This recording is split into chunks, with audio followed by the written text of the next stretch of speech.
के देखल बनावेला झूठ हो, सुतलो में छोरी कहाँ चल जाला उठ हो। अरे राजा सुनो ना, अखिया के देखल बनावेला झूठ हो, सुतलो में छोरी कहाँ चल जाला उठ।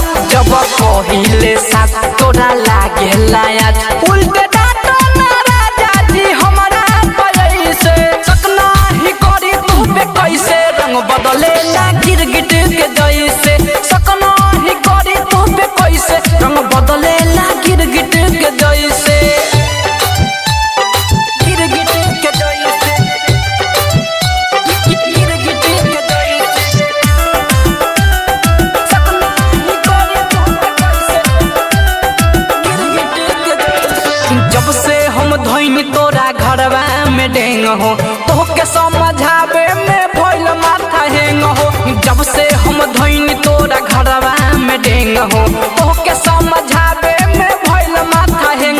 नहीं माने लो बात चल जाला आधी रात, अरे देले कमाई सारा ओकरे के पैसे, सकना ही करी तू पे कैसे रंग बदले ना गिरगिट के जैसे, सकना ही करी तू पे कैसे रंग बदले ना गिरगिट के जैसे,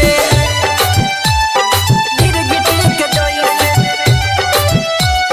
गिरगिट के जैसे। सहर्ष रिकॉर्डिंग स्टूडियो भूतही चौक।